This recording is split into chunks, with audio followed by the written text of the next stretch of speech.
E aí, pessoas, tudo bem? Boa noite. Como é que tá as coisas? Como é que tá a situação? Como é que tá a vida? Tudo tranquilo? Boa noite, bom dia, boa tarde, onde você estiver.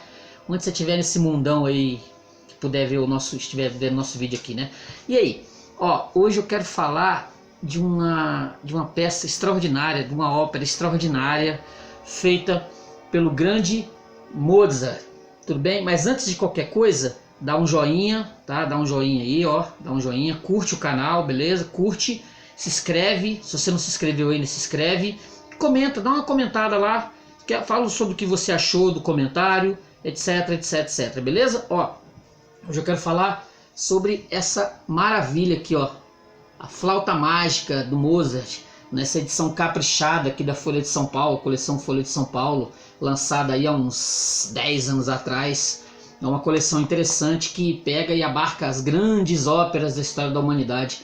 Lá na coleção tem coisas muito boas, vale a pena você procurar aí em sebo ou de repente pedir para a própria Folha, eles podem te mandar para sua casa. Você vai ter um grande material para você ouvir, para você ter conhecimento. Esse material aqui da Folha de São Paulo, ó, os dois DVDs aqui, os dois CDs, não é DVD, os dois CDs caprichados, vem com toda a ópera cantada, regida pelo Herbert von Karajan, e tem todo o texto em alemão e em português. Negócio realmente de primeira, isso aqui vale muito a pena.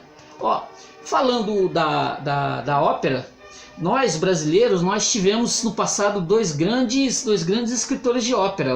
Foi o Carlos Gomes, né, que fez o Guarani, que todo mundo conhece, todo mundo conhece, da Voz do Brasil, que ficou praticamente taxado por conta da Voz do Brasil.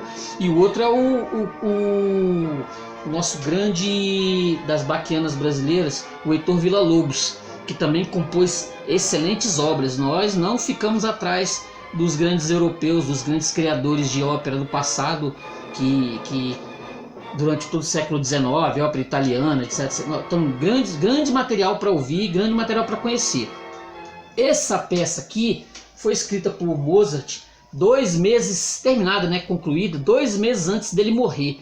Quem conhece a história do Mozart através daquele filme lá, o Amadeus, sabe que ele teve uma vida bem turbulenta. Ele era um gênio com esse gênio extraordinário para criar a chamada música erudita. O cara era muito bom, com 11 anos de idade ele já estava compondo coisas extraordinárias. E quando ele estava com 30 e poucos anos, já doente, ele teve um amigo, não a história do Amadeus, que no filme Amadeus é o Salieri que pede para ele compor o Requiem. Um amigo pediu para ele compor uma ópera que tivesse alguns elementos de contos de fadas. E nessa história ele abarcou alguns temas que eram caros à época. Ele pegou a questão do iluminismo, da maçonaria, deu uma misturada legal, levou a história lá para o Egito Antigo, e lá há um desenrolar de uma trama muito interessante. Assim, para quem gosta de estudos sobre maçonaria, Illuminati, para quem gosta de tentar desvendar alguns segredos dessas ordens, que para muitos são ordens secretas, nem todo mundo acha. Hoje em dia já a maçonaria não é tão secreta assim, pode-se dizer, mas muita gente tem um pé atrás com relação à questão da maçonaria, né? Muita gente que não gosta, muita gente que tem medo, acha que eles controlam o mundo, aquela coisa e tal. E os iluministas do século XVIII, onde estava efervescente a ideia da França, com seu liberdade, igualdade, fraternidade, Revolução Francesa do século XVIII, 1789. Então o Mozart, nessa efervescência, ele compôs esse grande material aqui, que assim, se você tiver curiosidade de escutar uma grande ópera feita, começa com essa aqui, principia com essa. Tem as grandes italianas, tem Giuseppe Verdi, que a qualquer hora eu posso falar, porque eu tenho o material para falar. Começa com a Flauta Mágica. porque ela tem elementos de contos de fada, como eu já falei, e esses elementos musicalmente são bem atraentes, bem legais. A história, ela começa assim, tem um personagem, o príncipe Tamino. O príncipe Tamino. São vários personagens, né? O Tamino, que é o príncipe, tem a Pamina, que é a princesa, tem o Papageno, que é o passarinheiro, é uma ave que muitas pessoas não querem colocar como meramente uma ave, né? Ela tem uma simbologia que pode-se dizer que tem a ver com as emoções do ser humano. É o entendimento que se tem sobre esse personagem, o Papageno. Papageno. Tem a Rainha da Noite. A Rainha da Noite, a mãe da Pamina. Quando você está observando a peça, quando você está observando a ópera, em primeiro momento você acha que ela é uma figura do bem.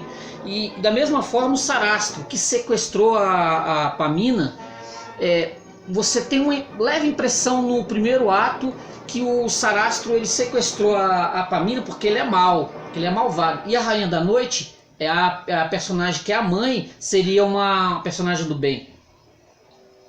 Mas isso é um engano. Ainda tem o Monostatos, que é o escravo, que é um personagem bem mau, um cara bem mau, um escravo. Tem o Orador, que serve para fazer o contraponto da peça. E a Papagena, que no segundo ato seria a figura, a ave, que seria a namorada do Papageno. A peça começa exatamente com o Tamino fugindo de um réptil, de um monstro. Ele está fugindo e ele está para ser devorado quando aparece três mulheres e o salvam. E salva ele. Essas três mulheres salvam o Tamino. Só que aí ele adormece. Quando ele vai ser salvo, ele não vê que as três mulheres salvam ele e ele adormece. E nesse exato momento está passando por ali quem? Papageno. O Papageno, ele olha e resolve tirar uma vantagem do negócio, né? Ele resolve tirar uma vantagem porque ele acha assim, eu vou ver se eu lucro com alguma coisa aqui. E quando o Pamino acorda, o Papageno diz que foi ele que salvou o Tamino. Só que é mentira. As três mulheres, elas reaparecem, elas voltam, sabem que o Papageno está mentindo e castiga o Papageno fechando a boca dele com uma trava de ouro. E ele não consegue falar. Nesse momento aparece a Rainha da Noite, a mãe da Pamina, princesa. Ela aparece e mostra a fotografia da filha pro Tamino. E o Tamino vê a fotografia e ele vê a beleza da princesa e se apaixona por ela. Aí a Rainha da Noite resolve se aproveitar dessa situação, que ele está apaixonado, e pede para ele salvar a filha que está presa pelo Sarastro num castelo. Ele está preso no castelo. Aí o que acontece? Aí as três mulheres abrem a boca do Papageno e presenteiam o Tamino com uma flauta mágica. Uma flauta que dá direito a flauta que, quando tocada, ela deixa as pessoas felizes, alegres. Elas dão uma liberdade por conta da música. Elas libertam as pessoas da sua maldade, deixam um ambiente muito feliz e alegre e contente.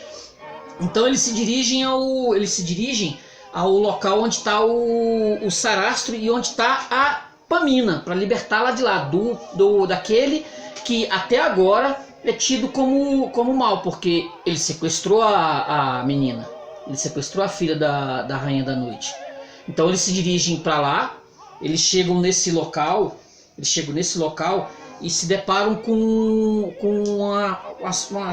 são as possibilidades de você se engrandecer como pessoa, você começar a subir a régua, pode dizer assim, subir a régua, de você passar por certos desafios para você ascender, antes de salvar a menina, né? Ascender a um universo como se você fosse virar alguém superior, alguém extraordinário. Eles passam por provas. Tanto o Tamino quanto o Papageno. Isso é as provas que vão fazer com que eles sendo submetidos, eles se transformem. O Tamino, ele não vê problemas em passar pelas provas, mas o Papageno, que é um personagem cômico, né, que seria o bobo como se tinha no passado nas peças do Shakespeare, o bobo, para fazer aquele momento cômico, né, do peso da história, ele sofre muito com essa possibilidade. Olha uma passagem do texto, que eu achei interessante, que é exatamente essa aqui, ó. A Rainha da Noite. A passagem musical da Rainha da Noite talvez seja a mais famosa da ópera, que todo mundo conhece, que inclusive tem no filme do Amadeus, que é cantado no filme do Amadeus, quando é passada a cena da Rainha da Noite. É exatamente isso aqui que ela fala, que as pessoas conhecem, as pessoas que sabem alemão, obviamente, identificam no texto. Aqueles que não sabem, escutam musicalmente, acham um negócio extraordinário. Ela diz exatamente isso aqui, ó. A vingança do inferno ferve em meu coração. A morte e o desespero ardem à minha volta. Se Sarastro não sentir da sua mão a agonia da morte, nunca mais você será minha filha. Serão destruídos todos os laços da natureza se Sarastro não for exterminado pela sua mão. Escutem, deuses da vingança, escutem o juramento de uma mãe. Isso porque a princípio você achava que a Rainha da Noite era uma figura, né, do bem, porque ela estava se preocupando com a filha, aquela coisa toda. Engano, hein? Ela não estava muito ciente disso, não. Ela não queria que a filha casasse com o Tamino, de forma alguma. Ela queria tirar proveito dessa situação. Então, como eu estava dizendo, tanto o Tamino quanto o Papageno, eles vão passar por várias provas. E o Tamino consegue superar essas provas. O Tamino consegue. Entendeu? O Tamino consegue passar por essas provas, já o Papageno não consegue. O Papageno ele não consegue ascender, ele vencer essas provas, ele não consegue, e isso é muito ruim para ele, que deixa o personagem deprimido, o personagem bem chateado.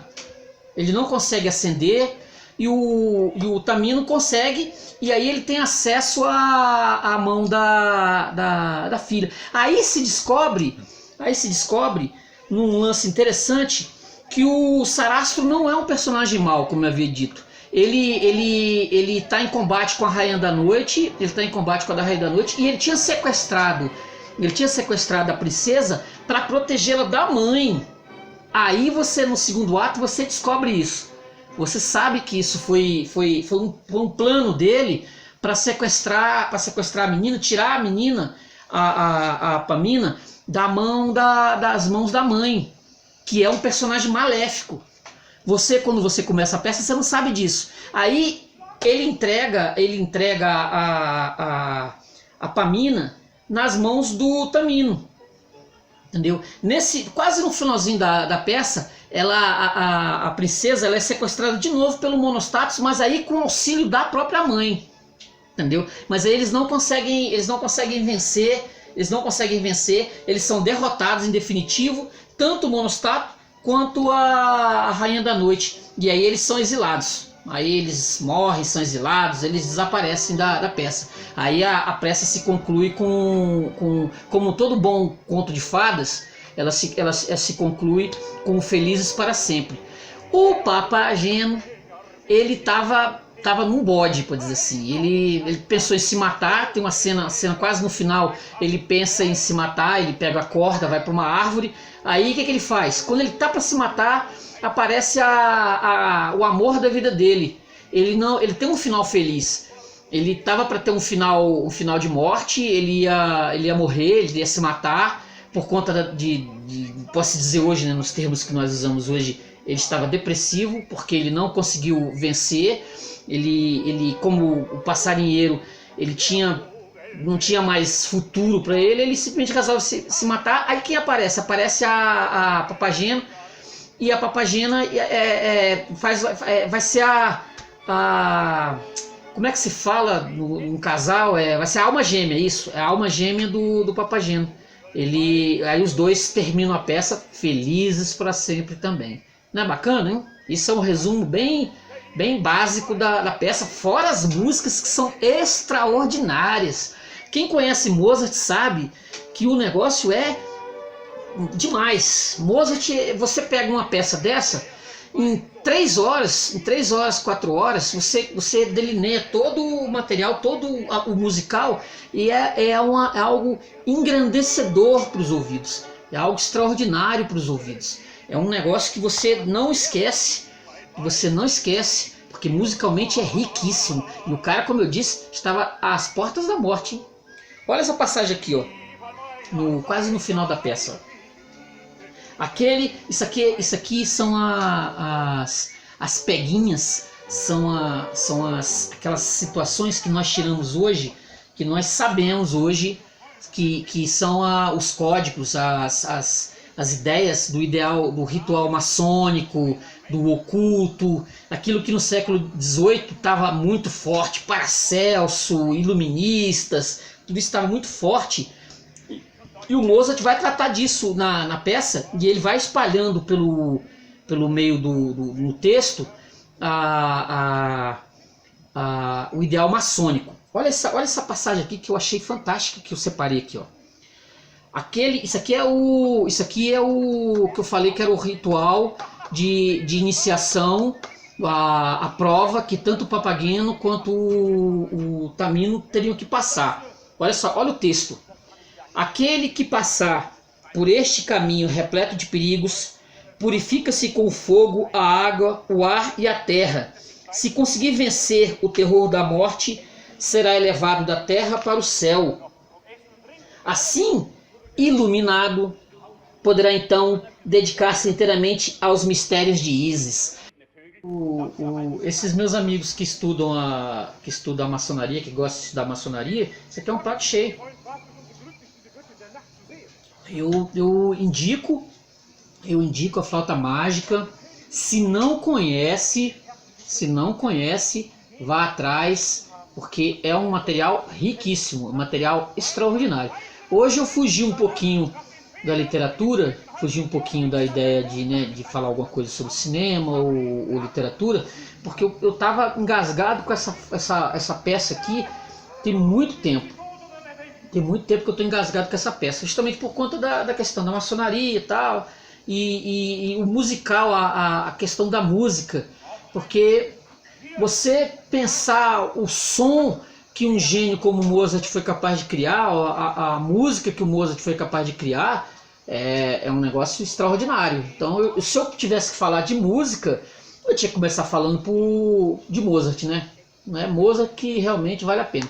Se você gostar disso aqui, se você quer saber um pouquinho sobre o Mozart, além de pesquisar tal, tem o Amadeus, tem um filme que eu acho que vale bastante a pena a pessoa ter acesso, embora o filme seja bem mentiroso, né? Seja muito mentiroso, mas assim, para você ter uma ideia da música, do som, da chamada música erudita, e perceber o tanto que o Mozart, por exemplo, era punk pra caramba.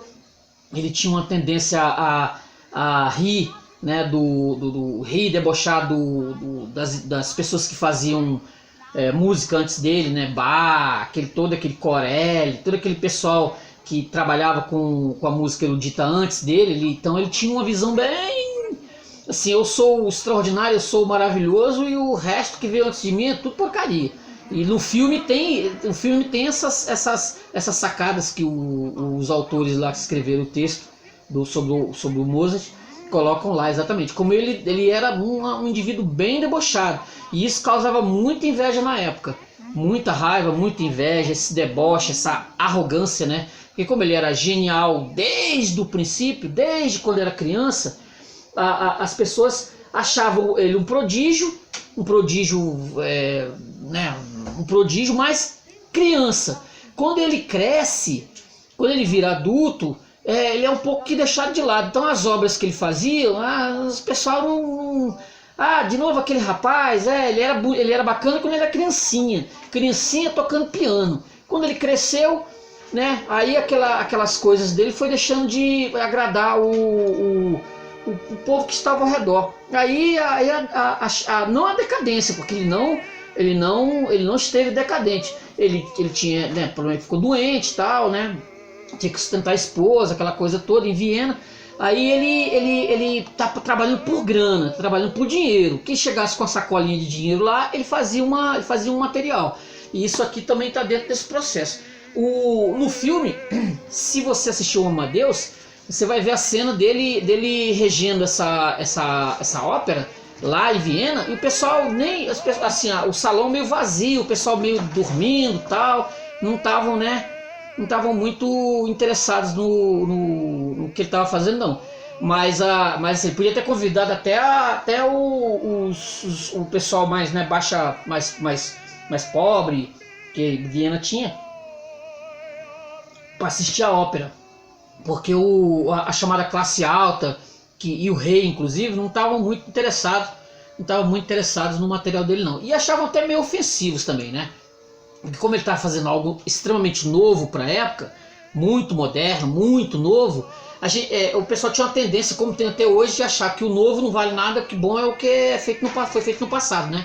Então o pessoal tem essa tendência, e com o Mozart não foi diferente, né? Com o Mozart não foi diferente. Ele também sofreu bastante com isso. É uma pequena historieta sobre o Mozart para poder se situar. Mas é o que eu falei. Assistam a Amadeus, se tiver oportunidade. Leia adquira esse material, vá atrás da Flauta Mágica. Tem vinil, tem CD, tem na internet, se você pegar tem vídeos. Se você não encontrar esse material da Folha de São Paulo, que extraordinário, tem os vídeos na internet que você vai ver como o negócio é grandioso, como o negócio é extraordinário. Beleza? Vamos ficando por aqui, tá? Ó, de novo, curta o vídeo, tá? Ó, se inscreve no canal, tá? Dá os seus comentários, vê o que você achou do que eu disse, beleza? Ó, vale a pena pra caramba. Hoje eu falei da Flauta Mágica de Mozart. A Flauta Mágica, que é um material extraordinário, beleza? Ó, até a próxima, hein, gente. Valeu, obrigado. Curte aí, hein? Valeu, tchau.